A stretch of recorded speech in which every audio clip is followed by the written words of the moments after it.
Това видео ще ти спести времето, което ще ти отнеме да прочетеш Богат татко, беден татко и ще ти даде необходимата информация от книгата, за да може да разбереш какво е написано между редовете и най-важното, как да приложиш информацията на практика. Не забравяй да останеш до края на видеото за изчерпателен преглед на 7-те ключови урока от книгата, защото дори да си я чел, мисля, че има какво да си вземеш. Робърт Кийосаки, авторът на Богат татко, беден татко, твърди, че изкарването на пари е наука, която не се преподава в училищата. Училищата са предназначени да създават служители, а не предприемачи или инвеститори. Ако идваш от средностатистическо семейство, както повечето от нас, има голяма вероятност родителите ти да са те научили как да бъдеш беден.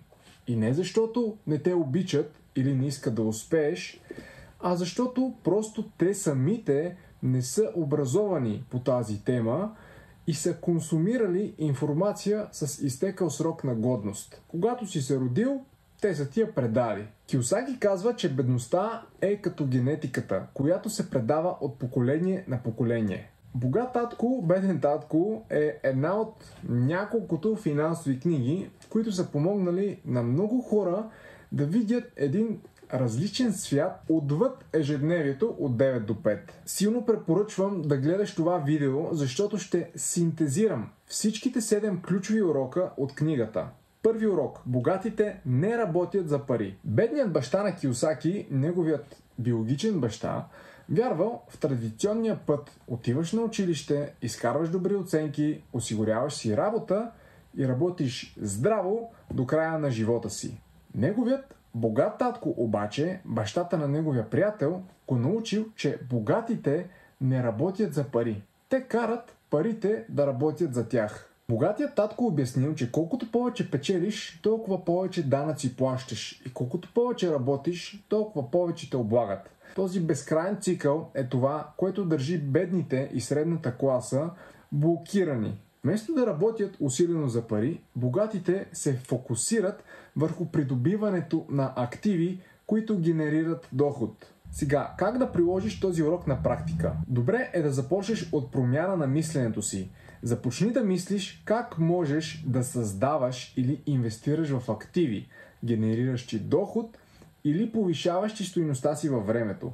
Вместо да се фокусираш единствено върху печеленето на по-голяма заплата, помисли за инвестирането, например, в себе си. Тъй като аз съм забелязал, че повечето хора подценяват себе си като актив. И сега, знам, че тук вероятно ще кажеш, но ти не казваш нищо конкретно в какво да инвестирам. Да, няма конкретика. И ако наистина си заинтересован да научиш как да го правиш, как да се инвестира, във видеото, което ще ти изкочи в горен десен ъгъл, обяснявам защо не споделям в какво и как да инвестираш. Втората практическа насока от първия урок е да идентифицираш активите и пасивите. Разбери разликата между активите, които поставят пари в джоба ти, и пасивите, които изваждат пари от джоба ти. Съсредоточи се върху придобиването на активи. Толкова е просто, да. Следващия урок е основното нещо и без него няма как да имаш каквото и да било. Но преди това искам да ти кажа, че ако информацията наистина ти е била полезна, хареси това видео, защото това е безплатният начин, по който помагаш на канала да се разраства. Благодаря ти. Втори урок. Защо да се ограмотяваме финансово? Кийосаки подчертава важността на финансовото образование. Неговият богат татко го учи, че не става дума за това колко пари правиш, а за това какво правиш с тези пари и колко здраво те работят за теб. Финансовата грамотност е от решаващо значение, защото ти помага да вземаш информирани решения относно парите. Богатите разбират как да управляват и умножават парите си, което им позволява да откриват възможности и да избягват финансовите капани. Каква е практическата стъпка от урок номер 2? Повиши финансовата си грамотност. Научи се как да разпределяш парите си, за да си богат, основите на инвестирането, как да си квалифицираш инвестициите и как работят данъците. В този канал има почти всичко по темата, което може да те направи финансово независим. Просто от теб се изисква да положиш необходимото време и ангажимент, така че си избери плейлист и гледай, анализирай и прилагай. Чети книги, посещавай курсове и спри да поемаш информация от всеки втори. Избери си един източник и следвай насоките му. Виж дали ще имаш резултати след известно време и си направи равносметка. Проследявай финансите си. Редовно преглеждай своите приходи и разходи, активи и пасиви. Това ще ти помогне да вземаш по-добри финансови решения и да идентифицираш области за подобрение. В ръководството за бюджетиране съм описал подробно всичко, което ти е необходимо да знаеш, за да съставиш един реален и устойчив бюджет по правилния начин, който доказано дава резултати. Трети урок е гледай си собствения бизнес. Докато работиш за някой друг, Кийосаки съветва да започнеш да работиш върху изграждането, било то на собствен бизнес или върху повишаване на квалификацията си като професионалист. Това означава, че така ще имаш възможността за изграждане и поддържане на активи, които ти генерират доход, за да увеличиш постепенно своето богатство и нетно състояние. Той подчертава колко е важно да не разчиташ единствено на работата си за доходи. Съветът на богатия татко е да изградиш бизнес и да придобиваш активи, които да генерират пасивен доход. В неговия случай той насочва към имоти, позволявайки ти да постигнеш финансова независимост. Това може да бъде всичко. От имоти под наем до дялове в бизнеси, акции или дори някакъв страничен бизнес. Практическа стъпка от урок номер 3. Как да натрупваш активи? Започни странична работа, ако се налага, за да повишиш още своите доходи. Използвай свободното си време, за да работиш върху някой сайт хъсъл, докато инвестираш в правилните за теб финансови инструменти. Но обърни внимание, не препоръчвам да го правиш самостоятелно, ако нямаш опит. Свържи се с някой, който може да те насочи просто към правилните неща за теб, които ще ти свършат работа. Продължавай да реинвестираш печалбите, за да увеличиш базата си от активи. Никога не ликвидирай активи. Едно дърво, засадиш ли го, не е добра идея да го отсичаш, защото после няма какво да береш. Разнообрази потоците си от доходи. Не разчитай на един източник на доходи. Разгледай различни пътища за създаване на множество потоци от приходи, но не позволявай това да нарушава фокуса ти от основната дейност. Урок номер 4 е историята на данъците и силата на корпорациите. Той обяснява как данъчната система облагодетелства корпорациите. Богатите използват фирмите, за да защитят и увеличат своето богатство.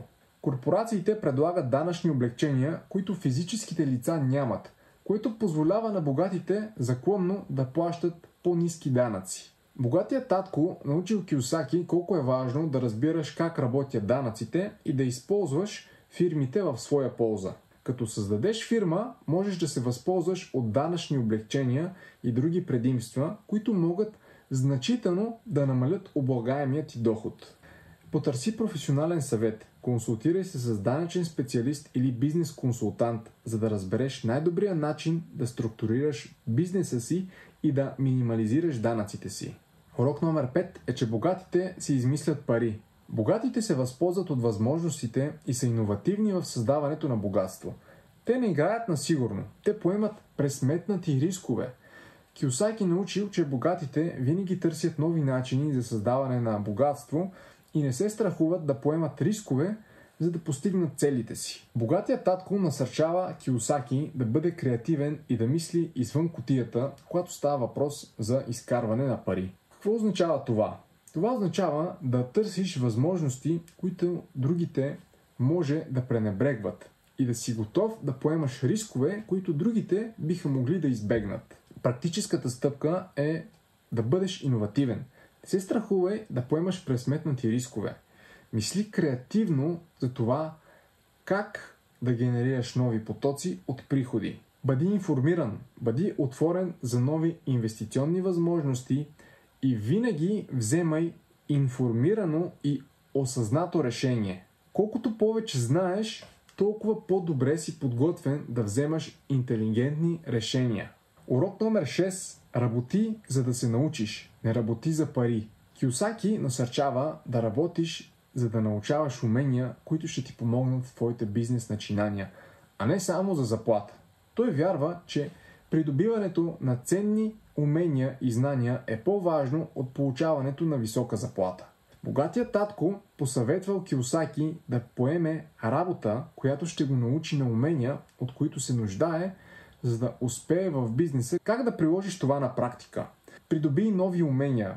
Търси работа и опит, които ще те научат на ценни умения, като продажби, маркетинг и управление. Тези умения ще бъдат безценни, когато стартираш собствения си бизнес и като цяло в живота, ако искаш да бъдеш успешен. Инвестирай в образование, вземай курсове, програми, посещавай семинари и чети книги, които ще ти помогнат да развиеш уменията, от които се нуждаеш, за да успееш. Седми урок е преодоляване на препятствия. Страхът, цинизмът, мързелът, лошите навици и арогантността са основните пречки за забогатяване. Кийосаки обяснява, че овладяването на самодисциплината и силното финансово мислене са от решаващо значение. Богатият татко научил Кийосаки, че най-голямата пречка пред успеха често сме самите ние. Като разпознаваме и преодоляваме тези пречки, можем да постигнем финансов успех. В подкрепа на това ще споделя нещо, което съм забелязал от моята практика с хората. Повечето хора са арогантни. Те си мислят, че на първо място са безупречни с парите си, докато в същото време не са удовлетворени. Имат нагласата, че пътят, по който вървят, е правилният и по-добре те да открият топлата вода, вместо да се доверят на опитен специалист в областта, който може да види къде грешат и да им каже какво трябва да оправят, за да започнат да напредват. Казвам това на база моя опит и практика и ако може да си вземеш едно нещо от това видео, то нека бъде: не бъди арогантен. Каква е практическата стъпка тук? Развий с дисциплина, създай финансов план и се придържай към него. Представи си ясни цели и редовно преглеждай напредъка си. Обърни внимание и преодолей финансовите си страхове, като предприемаш малки управляеми стъпки. Остани позитивен и се обгради с положителни влияния и избягвай негативното мислене.